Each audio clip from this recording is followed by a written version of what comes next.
this woman in place of the one she dedicated to the Lord. And they went to their own house. The Lord visited Hannah, and she conceived and gave birth to 3 sons and 2 daughters. And the boy Samuel grew up before the Lord. I believe Paul would put it this way in Ephesians 3:20. Now to him who can do exceedingly abundantly above all you ask or think, according to his riches and glory. Go to Jesus when things are not going right. Keep your head up high. Keep looking to the Lord. Don't throw in the towel. He knows your name, knows where you are, knows the pain you have, and he's still making babies for people who need a spiritual pregnancy in their circumstance. God's willing and able to turn our lives around, even when things seem at their darkest. Well, today's message was called Mother's Day at the Cliff, and you can find out how to get a full-length copy to listen to again.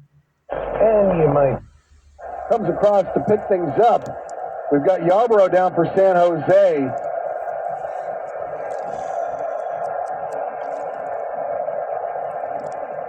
Get another look at this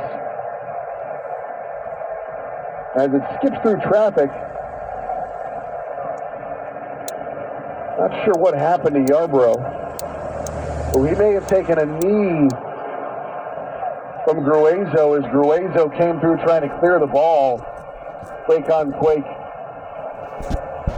action there. Yarborough's back up. Looks all right. They're not calling out the trainers as of yet.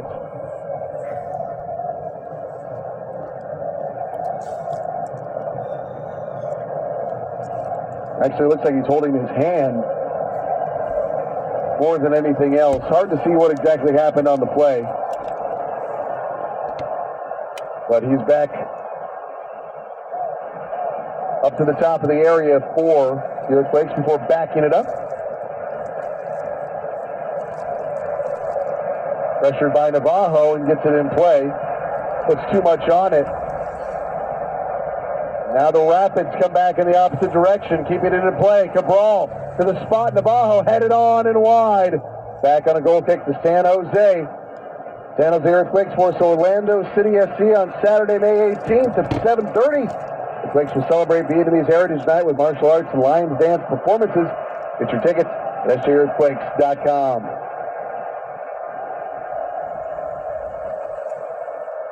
'57th minute, 2-2 the score. Yarborough down the pitch. It's just over the bar. Stefan gets tangled up in the netting, racing back to make sure that did not sneak in. That would have been one for the ages from Lopez. 2-2. Stefan's going to bring this way out. Or finally tapping it to Maxu. Gets it out to Vines along the near boundary. Fernandez. Back to Maxu. Up with Jesus and they don't recognize him. And part of it, I think, is because they weren't expecting to meet Jesus. So it didn't occur to them that that might be who was talking to them. So he's talking to them and talking to them and asking them questions, and they say, well, you know, where have you been? I mean, this is all the big news in Jerusalem that Jesus was crucified and so forth.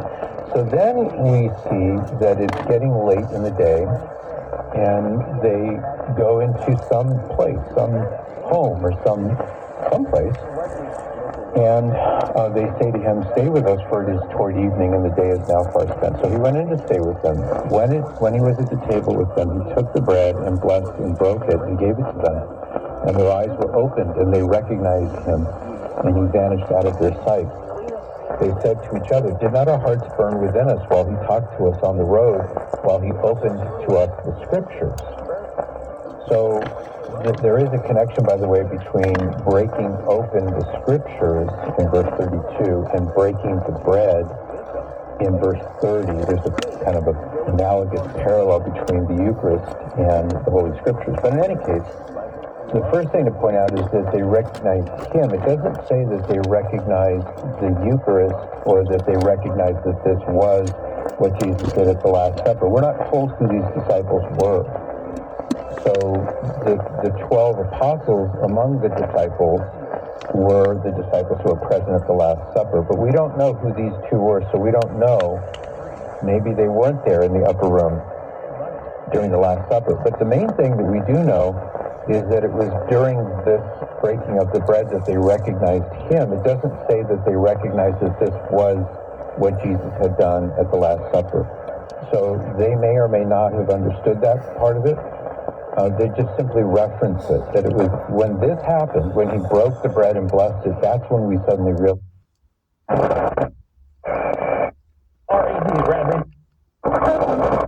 Could hurt their chances of financial aid down the line. 43% of parents expect that grants will contribute to their child's higher education, and 40% think their child will receive some sort of scholarship, but grants and scholarships are not guaranteed.